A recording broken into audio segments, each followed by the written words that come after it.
signing in is very robust. Time consuming as well. Have a sip. Hi. Hi.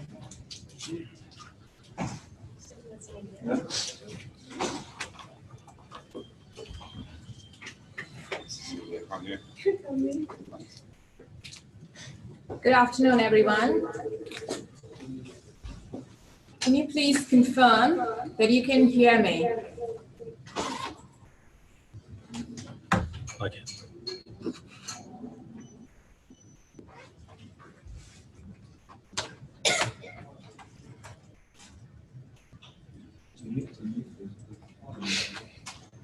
Audio on the screen.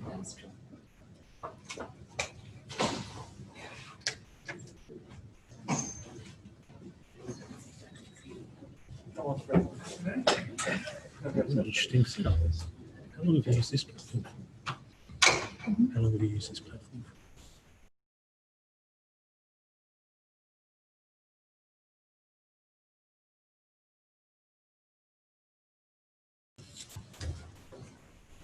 Thank you, everyone. We're just waiting for a few more people to indicate their choices before we kick off.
Excellent. Thank you, everyone.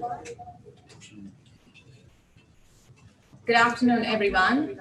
I am Satya Ashok at RiskNZ, and it is my pleasure to welcome you all to our August 2019 Lunchtime seminar.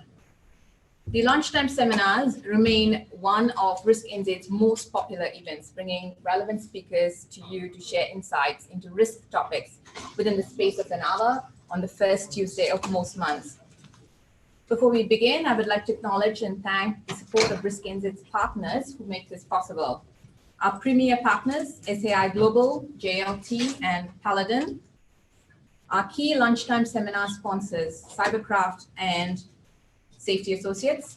Our Lunchtime seminar supporters, our wonderful host venues across the country, including KPMG, Watercare, Navigators Consulting, Christchurch City Council, and PowerCo. Today's RiskNZ Lunchtime seminar is being delivered across 4 venues, Auckland, Wellington, Christchurch, and New Plymouth, and connects a whole number of participants via webinar as well. We would like to request that all venues and participants keep themselves on mute. And we'd also like to encourage you to type your questions straight into the webinar platform as far as possible in order to avoid audio issues. During question time, we will start with the remote participants and then we'll move on to the venues in order, and we'll come back to Auckland as the last venue. It is now my pleasure to introduce you to all to the 2 speakers of our seminar today, Giles Carter from Air New Zealand and Marc Armitage from Intelligent Risks. Giles is an experienced risk and security management professional who has worked in the Australasian and Middle East regions for over 8 years. His previous employment was in both the British and Australian military. The knowledge and skills gained in both the military and private sector has enabled Giles to develop core skills and experience in threat and risk analysis, security management, and business resilience. In January 2016, Giles was appointed as Senior Manager Group Resilience at Air New Zealand. Marc joined Intelligent Risks in 2017 after a successful career spanning a decade in Australian and New Zealand government agencies focused on informing decision makers in relation to national security. During this time, Marc conducted or managed operational activity in Australia, New Zealand, and overseas. In 2017, Marc was awarded a director's level, which is the highest possible award from the Director of Security in New Zealand, as well as a certificate of recognition from New Zealand Police. In his time with Intelligent Risks, Marc has brought this experience to lead a range of strategic and operational crisis management training, exercises, and capability building projects for public and private clients in New Zealand and globally. Today, Giles and Marc will be talking to us about crisis management, building capability in complex organizations. Over to you both. Thanks very much. Thanks so much for that introduction, Satya. That was really comprehensive and probably made us sound a bit better than we're going to be today. So I've got a lot to live up to. As Satya described, implementation of crisis management in complex organisations. So if you look at the contents page that we have behind you, Giles and I will talk a little bit where our specific experience hits each of those different topics. We'll sort of chop and change as we go through. So we'll start with sort of the slightly boring bit, which is the crisis management principles, but also the really important bit, because it also sets up everything that we're going to talk about from now on. So first of all, apologies in advance. I mean, I assume that there are some crisis managers present who would be very familiar with SIMS, and probably some sort of enterprise risk managers present who would be less familiar. So if you do have some of this knowledge already, please just bear with us. So first of all, you see up there a couple of the sort of key resources around crisis management principles, which are of particular use for your organisations. I mentioned SIMS, the Coordinated Incident Management System, which is a primary, guidance of incident management in New Zealand. It's important to remember that the document itself is more about providing guidance around frameworks, structures, and reporting and other parts of managing a crisis than giving you the solution in relation to crisis for your own organisation. Each organisation needs to take their own unique business functions and context it provides to place those principles and embed them within your organisation. My favourite part of SIMS, and we'll talk about both of these, or Giles will talk about one and I'll probably talk about the other, is a couple of different characteristics. First of all, I really like the scalability of SIMS. So one of the things we will talk about shortly is crisis context for your organisation. And it's really critical to understand what is a crisis for your organisation, what represents an incident, and at what level should it be appropriately managed. SIMS has scalability as one of its key facets. The other part of SIMS I really like is the 4R models, which is similar to another model, which is 2 Ps, 2 Rs, which is risk reduction, readiness, response, and recovery. You see it there as one of the dot points. The PPRR is prevention, preparedness, response, recoveries, which is effectively the same thing. For those who are interested in history, SIMS is based on a thing called the ICS, or developed over time, which was built in the late 1960s to deal with coordination between emergency agencies in the US. There are some really sort of similar models around the world. See, again, another international standard there, security and resilience around emergency management. And there's another one I haven't put in there, which is AS3745, which is sort of emergency management on the facility level. So there's no shortage of material out there. But again, I really want to stress that the frameworks in there are designed to help you assist with developing your own crisis management plans and your own structures for the unique context within your organisation. And I think Giles is going to talk a little bit later about how those can be applied. So moving forward to crisis and context, it's, I guess, a continual question for debate. What constitutes a crisis for the purposes of, I guess, this discussion and a bunch of others? And in organisations where there's different levels of scalability, it's also important to define what's an incident and also what's BAU. So there's a million different definitions, basically. But the good news is that within the context of your own organisation, you get to pick how you define a crisis. The reason I've got that table up there is that a lot of organisations seek to identify a crisis by the consequence component of risk, which I guess makes sense because an incident or a crisis is often a manifested risk or an imminent risk or the high likelihood of a risk. It's important to note that some consequences are far more easily quantified than others, and some for different organisations have greater weight than others. The one I've got up there is sort of one we use, I guess, with our banking clients. So I've just put that up there because I guess it's a little more generic. You don't see a couple of things in there like legal and regulatory, which is, I guess, another category you could have there. Or, for example, a lot of our clients who deal with product recall as crisis, they'll have up there loss of market share, because the longer that their products are off the shelf, the more likely it is that their competitors take over some of their supply contracts. So, again, this is something that really needs to be thought about within the individual risk context of your organisation.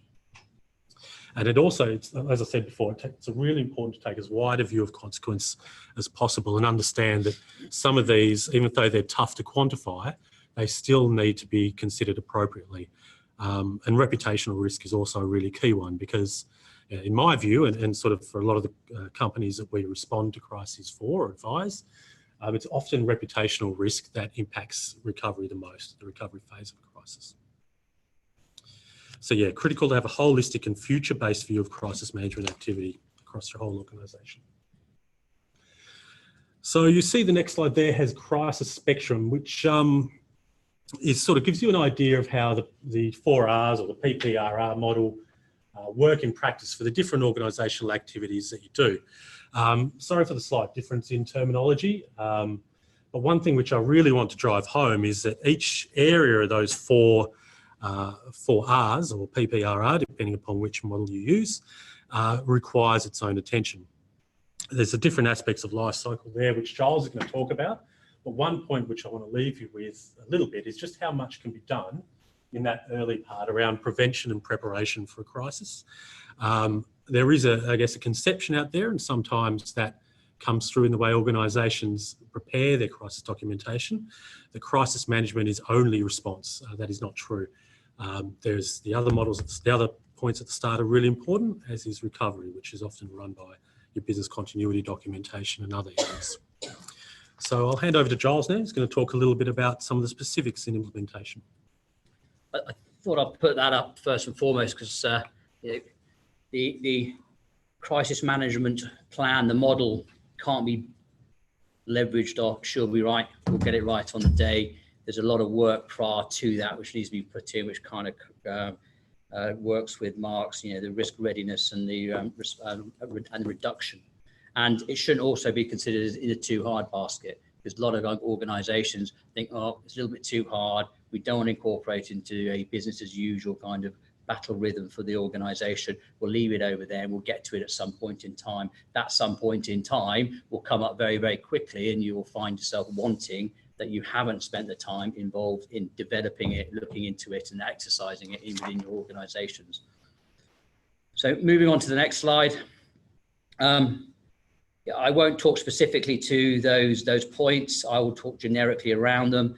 That I thought it'd be best to kind of consider the corporate posture, and how do you incorporate the corporate posture, because without that corporate buy-in from the top, it's very hard to exercise at the strategic, operational, and tactical level. So in implementing a crisis management plan into a large and complex organization, the assumption at this point is in that organization there has been a business impact analysis conducted and a threat and risk assessment conducted on the back of that. That in part sets the standard for you to start developing your plan in order to meet that your crisis management plan.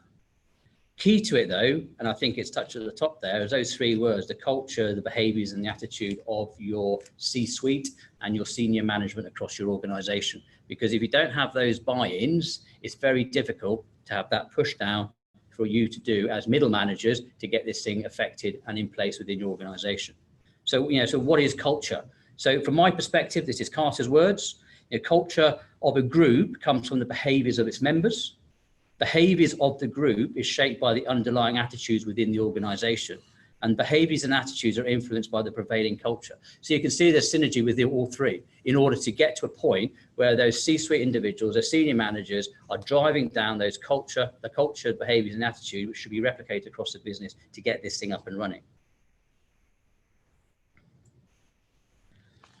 So some comments on that.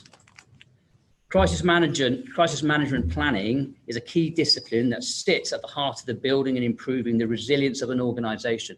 And throughout what I'm talking about now, you'll start hearing me use resilience more than crisis management or business continuity, because resilience in my mind is a joined up effort between the emergency response or the crisis management plan and that business continuity. It encapsulates the resilience of the organization.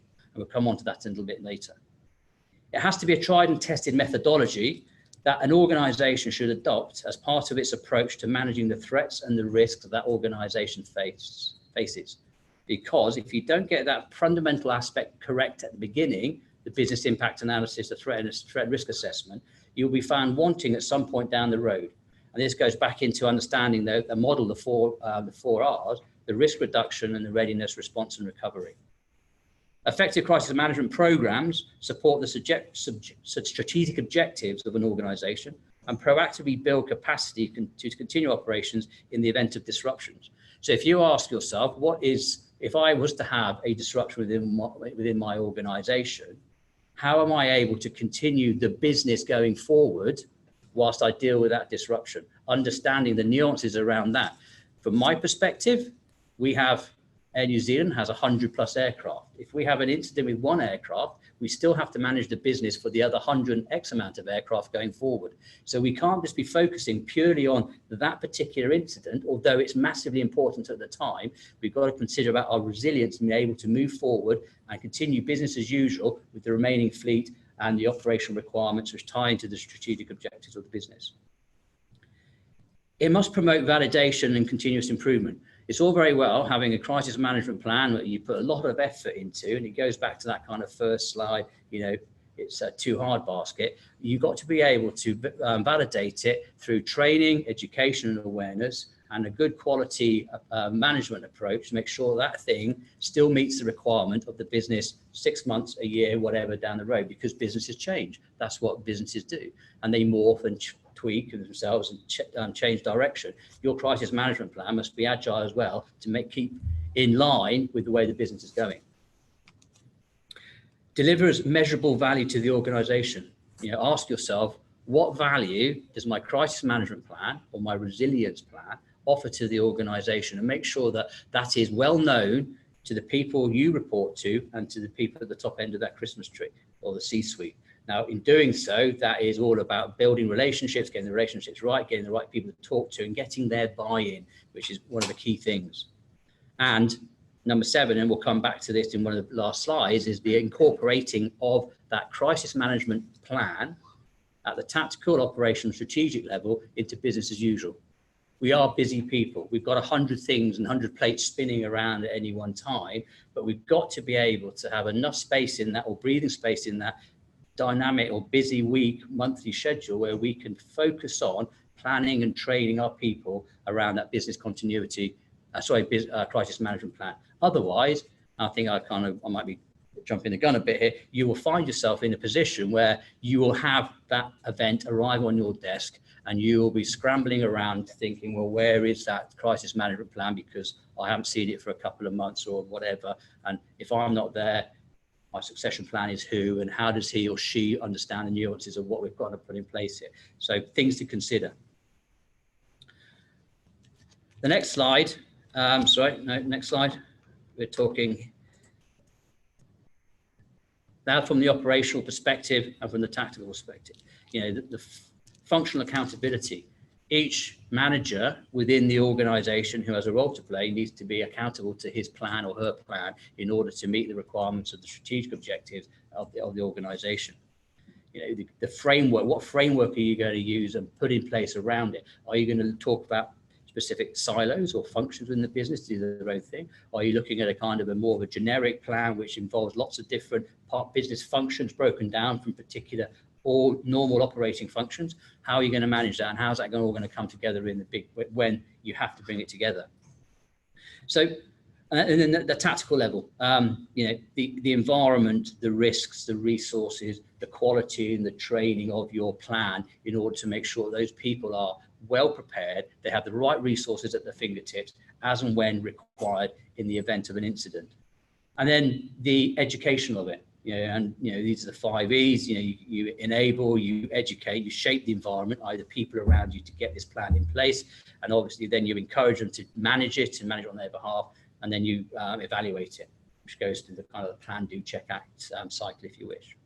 Every year, nearly one in 5 multinational businesses suffers a major disruption of some description or other. Planning to deal with these disruptions can only be regarded as good business practice, and should be, that in itself should empower you and your business to make sure that a resource and a time is allocated to developing that resilience plan. Implementation of a robust yet agile crisis management plan is key to meeting and surviving the immediate initial stages of an incident which disrupts the functioning of the business. The key to understanding that bit is also doing the left of incident, if you like, which is the risk understanding or risk reduction and the readiness of your organization. It's far better for an organization to be working left of incident in that risk reduction and readiness, the planning, preparation and training phase, if you wish, than working to the right of it, trying to catch that bit up in your response and your recovery, because that's where the hard work is done. Making this part of it, the response and your recovery, something that should be almost natural and roll out as quickly as required when that incident happens. I think, you know, the key to having a tried and tested plan that enables you to respond immediately to the event and control its impact. And there's a critical piece there, the controlling of its impact, because the events happen. What is the impact of that event? How can we manage it, put it in a box, manage it correctly so we can continue with the business as usual, to enable your business to continue operating. And I talked about organizational resilience, and there's a very good definition of that, and I'll read it. The ability of an organization to absorb and adapt in a changing environment, i.e. the event, to enable it to deliver or continue to deliver its core objectives. We all have strategic objectives set to us by our executive. We all tie into those. We've got to be able to maintain and manage those and continue along that path whilst we're dealing with the event at hand. So a well-versed crisis management plan is critical, as is the team that will implement and manage it. And we talked about that. We talked about the strategic level, the operational level, and the tactical level. If you don't have the team working in those particular business functions, that format that you're going to put in place within an organization, working together, you will find on first hour or so of your incident, they will start separating and disappearing off, which will cause problems. Finally, I'll just touch on the picture there. So C3, R2, P3, old terminology, which I brought with me from my previous life, but it is still applicable in the commercial world. C3, the command, control and communication aspect of what we need to be doing. Getting that bit right, the communications is critical.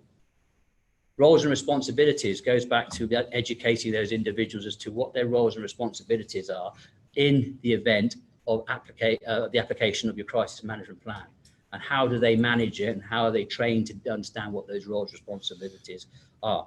And finally, you kind of got the governance piece, which sits nicely in their corporate piece, is your policy, your plans and your procedure. They've got to be tied in, well aligned with the strategic objectives of the business, and being able to meet those threats and risks that you've identified at the front end of your planning for this crisis management plan.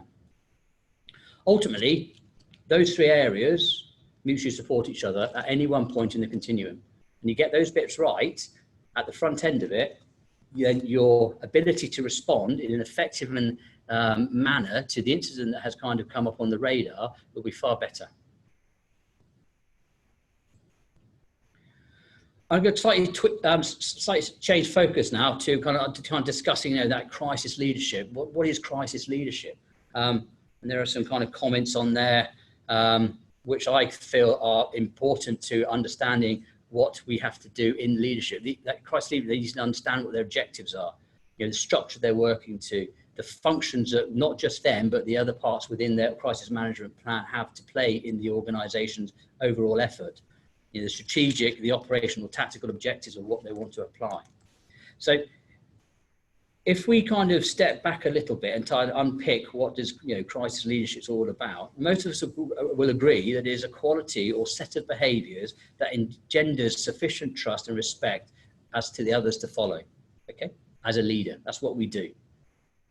Stepping back in time a little bit further, and I like doing this, I won't apologise for it. The Art of War, Sun Tzu, characterised leadership as a mix of 5 traits: intelligence, credibility, humaneness, courage and discipline. These are equally applicable today in your application of leadership during crisis. Every organisation is characterised by processes and culture that influence the conduct of the business it does, and that is no different in crisis management, and that should be replicated because we spoke about culture, attitudes and behaviours at the front end of my few slides. Sun Tzu referred to this as the Tao, or the way, or as we refer to it in today's world, the culture of that organisation. This impacts and is impacted by the personnel involved in the crisis management plan at all different levels, because there will be leadership at all different levels in your crisis management plan and the application of it. The crisis leadership team, however, plays a unique role in the organisation. They are the people who are entrusted, taken out of the daily business as usual role, and put into this crisis management situation to lead in a crisis, support an agreed and determined strategy, the plan, and the operational decisions as a result of the crisis, based on a tested, well understood and effective crisis management procedure and embedment of it across the organisation. There you have your organisational resilience. Training and exercises. Mark. Thanks, mate. Yeah, so training and exercises, I guess, going into a little bit of the detail about how we try and put some of these measures into organisations, or how organisations such as Air New Zealand have used them to try and upskill their staff and ensure that the crisis management function is as well developed or as mature as possible. So yeah, training and exercises. First key point for training, use credible risk scenarios. Key point for exercises too.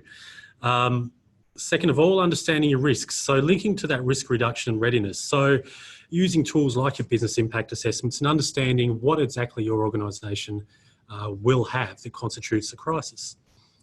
Know what you're training and exercising for is really important. So getting back again, exactly the same principle. What is the credible risk scenario? Timing of your training should also be selected really carefully, as well as your personnel. So training should be selected when it's going to have the most impact against your crisis management objectives, which link again to your strategic business objectives, which Giles mentioned before. So if you have had, for example, significant personnel turnover, it's a good time to have crisis management training. If you're moving to, and some people I was speaking to late last week, moving to a new framework, that's a good time to have crisis management training, even if they're the same people that you're looking to use. And I guess the bottom point down there, an exercise and training is an opportunity, not something to be feared. And one thing which we do sometimes see in organisations, and perhaps it gets back a little bit to Giles's point about how it should be viewed as BAU, preparing for activities such as this, is that exercises are sometimes viewed as things to be concerned about, or people are trying to catch me out. That's not the case. It needs to be approached with the mindset that it's an opportunity to learn, both in order to how to manage a crisis, but how to more effectively manage your BAU.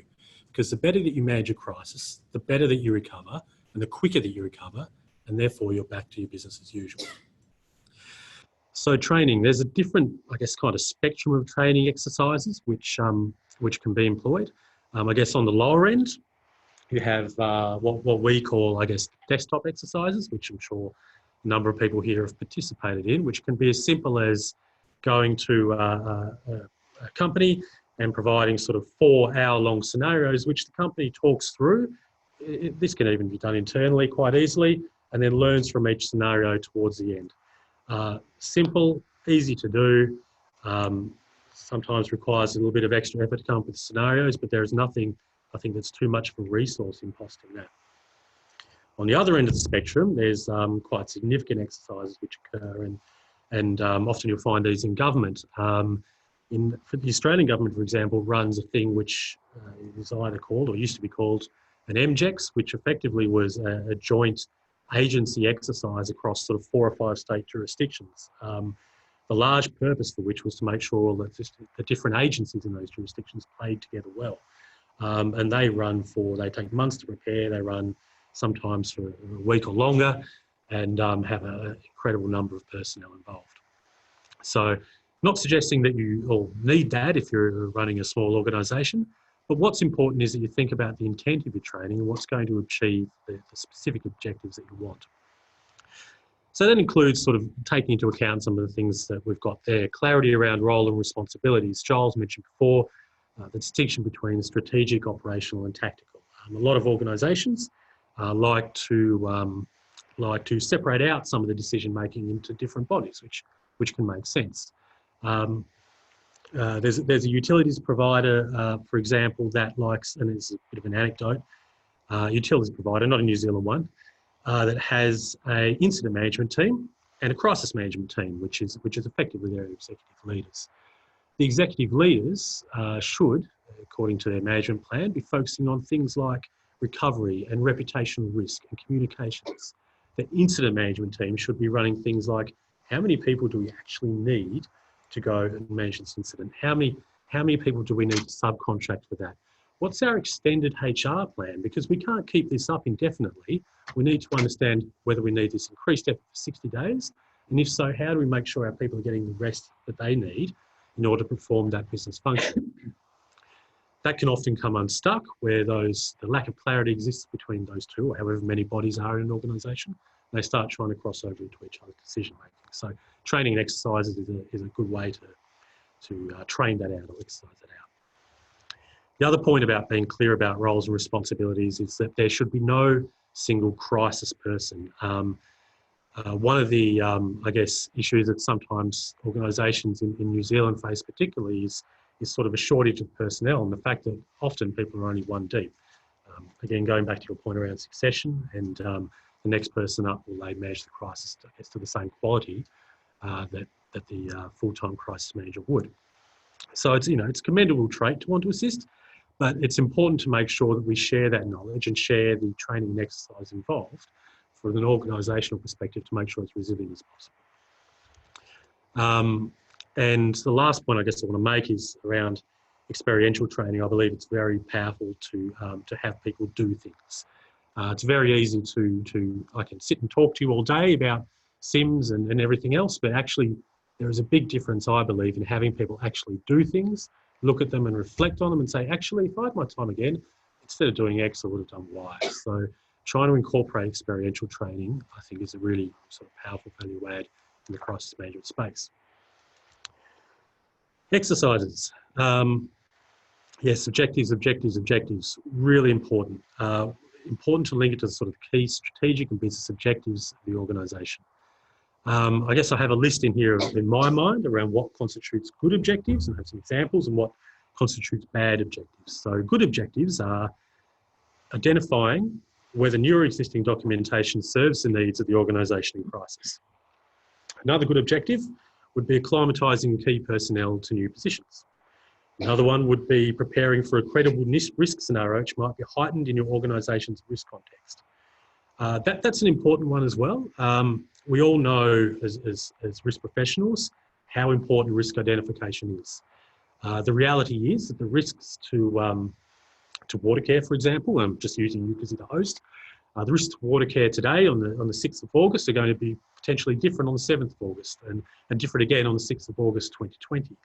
So exercises can be used to update the organisation's understanding of its own risk.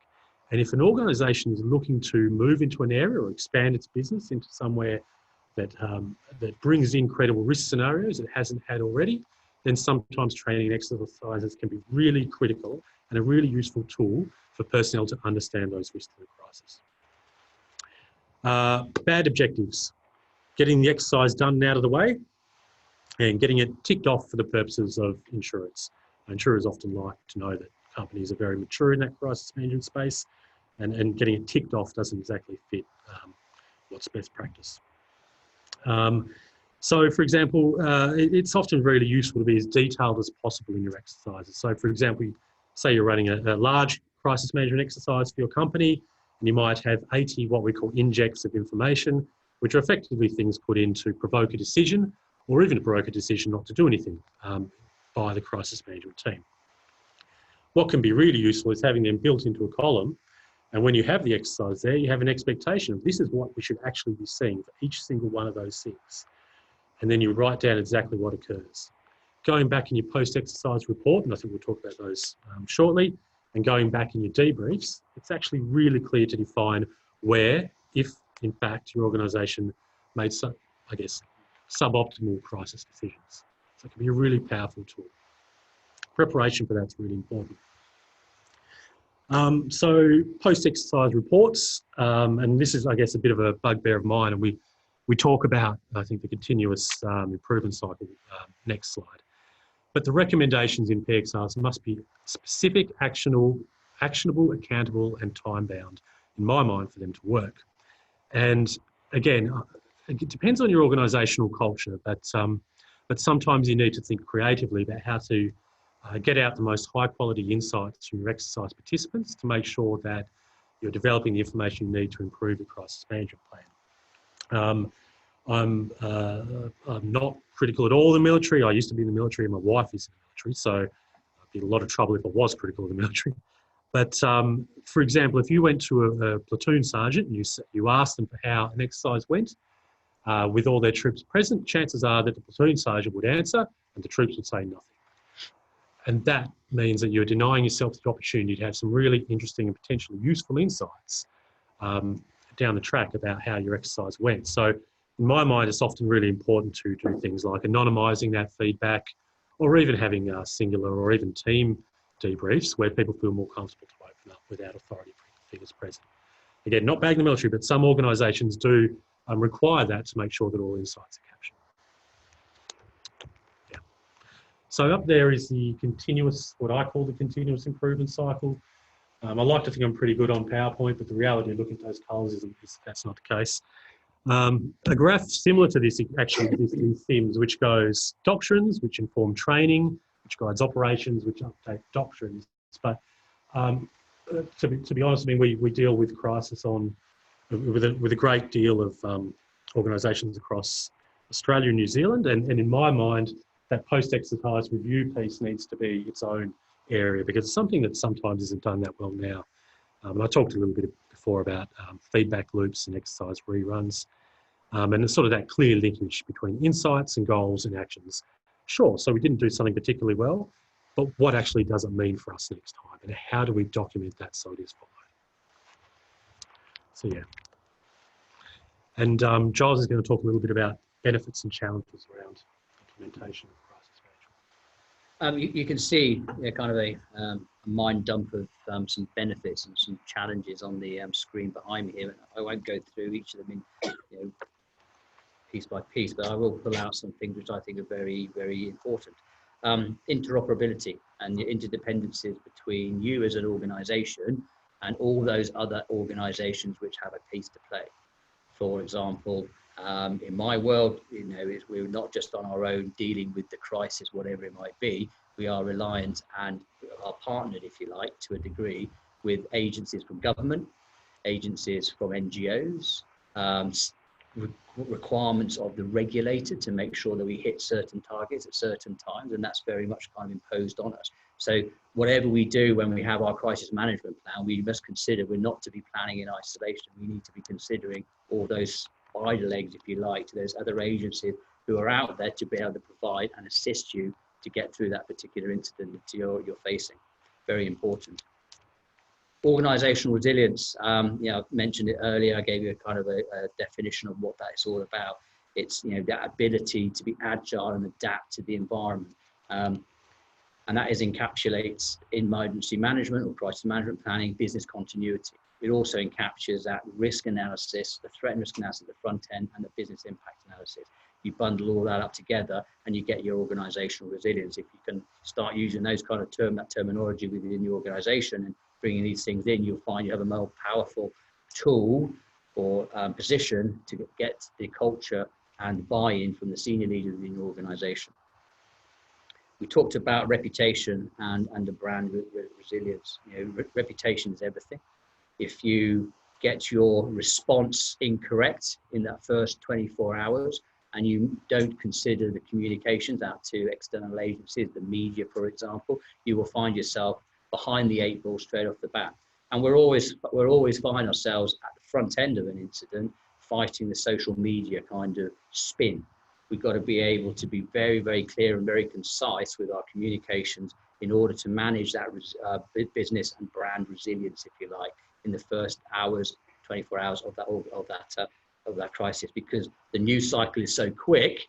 Once you get that bit done, it hopefully will get a little bit easier 24 hours onwards, because that media frenzy has moved on to the next one, okay, to allow you to manage going forward. I suppose the last one there on the benefits is the business surety. So, you are able to provide to that business that what you have in place will be able to meet that requirement when it is required. And that's not just to the people within your organization, it is to your executive, it's to your board, it's to those investors and all those other people who are putting money into your organization to, as an investment, to know that what you have in place to meet that requirement or that crisis is going to work. Challenges, I touched on already, incorporating it into BAU. We're all representing various organizations around New Zealand. How often or how many have it as a BAU process on a weekly, monthly, six monthly basis? I don't know if that's the case. We need to that's something which we really do need to kind of incorporate into the crisis management planning and training of it. Resources, we touched on it already. It's all very well having your document in your drawer, but that document draws on a huge amount of resource across the organisation, and it's not just it's not just materiel, but the personnel who are involved in managing that crisis. So that resource is critical to getting the plan right. But if you're taking that individual away from that person's day-to-day role, who's covering off behind that individual to make sure that role is continued, this now goes into your business continuity piece, which also needs to be considered and goes hand in glove with your emergency response or your crisis management piece as part of that resilience. Interesting skill fade. We are all dependent on devices and platforms and all those things. We've all probably got some kind of very Gucci platform which helps us, drag in information, push out information, sort information, all those clever words these platforms do that you will rely on during the crisis. But how often do you actually bring it out, and how often do you remember your password? How often do you know how to, crikey, I don't know if is that a critical event, or is that a key event, or is that something we'll get to at some point in time? Because those are the key areas which if you don't get right as part of your training and you don't continue to maintain those skills, you will find when you get to the point where you have to drag it out and utilize it, that you've forgotten them. You don't know what your password, you don't know how to use the platform. So our question would be then, what's the point of having the platform in the first place? So skill fade is very, very key. And I suppose that ties in quite nicely with the business as usual aspect of it. And it's been touched on 2 or 3 times, and I won't go and labour the point, but succession planning. Who is coming in behind you? You know, these things don't kind of disappear over a big multinational crisis, doesn't disappear over a 24-hour period. I can guarantee any one of these people, you guys in the room today, will not be able to operate effectively and efficiently post 24 hours. So who's coming in behind you, how you do that succession planning, is that person equally skilled as you are to continue where you've left off because you are, you know, out on your feet because you've just been up against it for the last 24 hours. Another critical piece of consideration within that crisis management plan. And it goes to the training and the exercise piece. It's all very well having that short sprint over 3 or 4 hours, but what about hours 5 through to XXX of X? And how are we practicing planning and training to do that?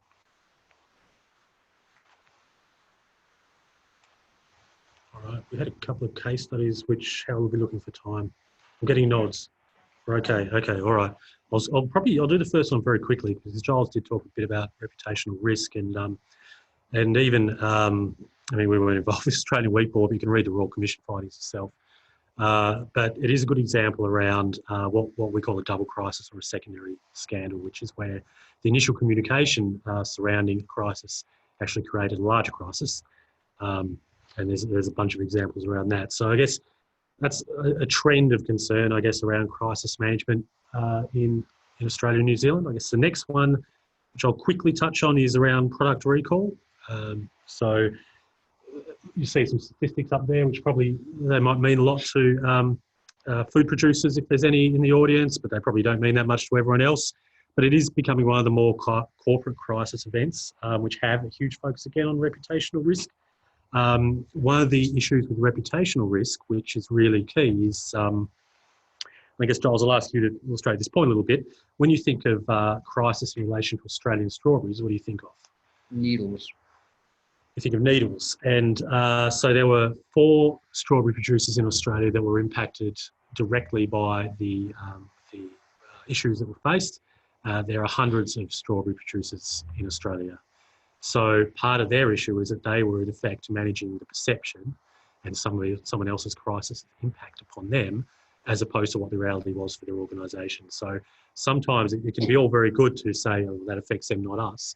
But the reality is that sometimes these crises do come across quite well. Very sad case study, actually. There was, I think, 3 copycats as well, which was very unfair.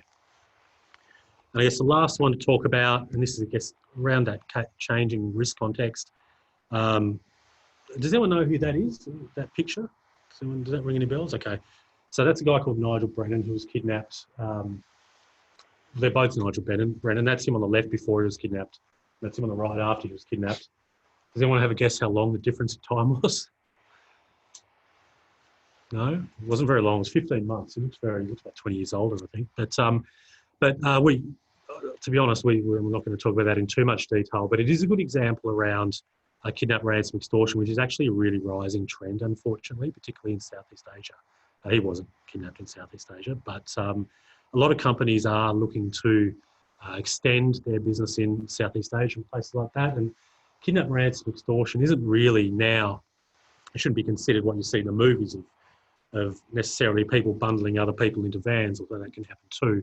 But it can simply be holding someone up, taking them away somewhere and making them call everyone on their phone and demanding that they put money through to their account. And unfortunately, there are these incidents of these occurring are happening more and more often. So again, the risk context of the world changes and the risk context for different organisations change as well. And I guess that brings us full circle to the start, where it's really important to have an understanding of what your credible risks are and develop your crisis management plans accordingly and make sure that it's flexible enough to meet your risks now and in the future. So yeah, I think that's us. Thank you, Giles and Marc. We will go on to our question session. We will invite questions from remote participants. Feel free to type it in at this point. We do have a question in from Christchurch, so I'm going to kick off with that. What is the difference between emergency and crisis? Is the question. Okay, I'll pick that up. I think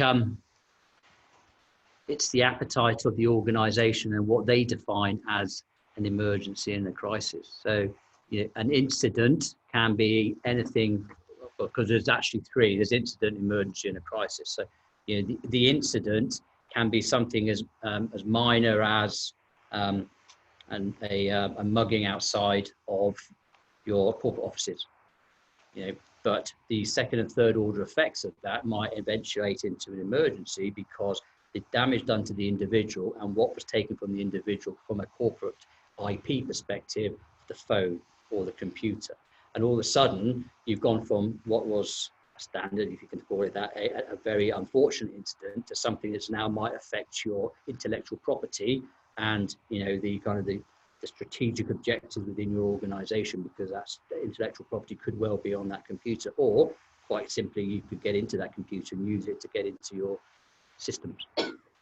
So it's a scalable, but also it can go up and it can also go down. So an incident could be localized, but the crisis could be across your organization. Thank you, Giles. One more question here, and specifically for you, Giles. What is Air New Zealand's appetite for approach to test and exercise crisis management? And within the same question, what is the extent of scope with the tests and exercise across leadership, processes, IT, people, and facilities? So at Air New Zealand, and, you know, we internally want to train and also practice at a group level on at least once a year the crisis management plan. Functions within the organisation, they're encouraged to practice their role in the organisational crisis management plan once every 6 months. So there's continuity and consistency, rolling up into a big exercise, if you wish. Currently, you know, for the last 4 that I've run for Air New Zealand, we've focused on our main risks around the aircraft incident, and you know, generated the local one, i.e. what happens here in New Zealand. And now the last one we rolled out was getting more sophisticated, involving the aircraft incident in a US port. Chucking in there the more kind of interesting dynamics around what that might look like, and, you know, there's social media feeds and how that would affect our communication plans and our response to that particular incident. So it covers a wide spectrum, but predominantly around that aircraft incident. Thank you. Remote participants and other venues, Wellington, Christchurch, and New Plymouth, please feel free to keep typing in your questions. And while we wait for more, happy to open the floor up to Auckland. If you have any questions around the table, Giles or Marc. I think from our side is more a comment. I was involved in sort of crisis management. The company went into business rescue. So it's ultimately has to be liquidated. Our big brother pulled the plug. We did not have the plans in place to make sure that we are minimizing the risk and the losses to the funders. So we had to really at the last moment go in and try to protect the funders. I think that gets back to the point that I think maybe we both made, but you probably made more eloquently than me, is that a lot of work can be done in that prevent and prepare space. I mean, it should be based on credible risk scenarios. Like, for example, there's no point in preparing a crisis management plan specific scenario where a meteor hits the building. That doesn't really provide any value. But if that was a credible risk scenario for you and your company, then putting effort into that prevent prepare space can actually save you a lot down the track. So, yeah. Thank you. And does Air New Zealand use external companies to help crisis failures, or is it something that you do internally? You know, do you have the internal expertise, or do you? So the first 3 in my tenure, we did it internally, leveraging off the goodwill of many people, and, you know, some long hours burning the old candle wax down to nothing. But the last one we went to an external consultancy to provide a different lens, if you like, to, you know, add a, not realism, but a different perspective on what we were trying to achieve. So over a period of months, you know, we understood, we kind of got together, we smashed out what the actual objectives were, the outcomes of the exercise, the injects that Mark talked about, to make sure that it was as realistic as possible, to make sure the exercise was as well presented, if you like, and exercise the people that we had identified as part of the objectives. Find that useful then, taking the external perspective. It's always good to have a second set of eyes on your homework, you know, because I can, you know, the plans are in place, but to have someone else come in, look over them, pull out the relevant pieces and develop an exercise around it and add comment back to you about the, you know, what's in those documents is really, really beneficial.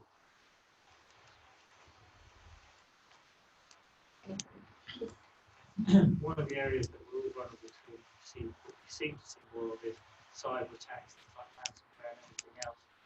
And sometimes they get clouds some of the other potential areas. But in terms of your experience, the areas that you think are rising, where more attention needs to be paid? Specifically in relation to cyber? No, when it comes to things that are likely to cause emergencies and incidents, any areas that you think are on the rise? Sure. I guess it's a tough question to answer because, it depends on the unique context of your organisation. I will say that the last slide we had there before around kidnap ransom, we're seeing a lot more of that than we used to, which isn't particularly good. But I think the real danger is again, it's not necessarily what trends are happening environmentally. It's people not looking at those trends and understanding that unique risk context and how it affects them. Cyber is a good example, and I know we've spoken about this a couple of times. A lot of cyber can actually be controlled by behaviours within your organisation. A lot of, I guess, IT policies and codes, and don't click on crazy links or emails from Russia inviting you to meet your next wife. But it is a risk to be identified and assessed in line with everything else. And in some organisations' risk context, to be blunt, cyber is not it's not going to have a significant consequence, a cyber attack. In some organisations, it'll be absolutely crippling. If you look at the Sydney Metro, for example, that's, you know, the biggest infrastructure project I think Transport New South Wales has ever run. It's automated trains.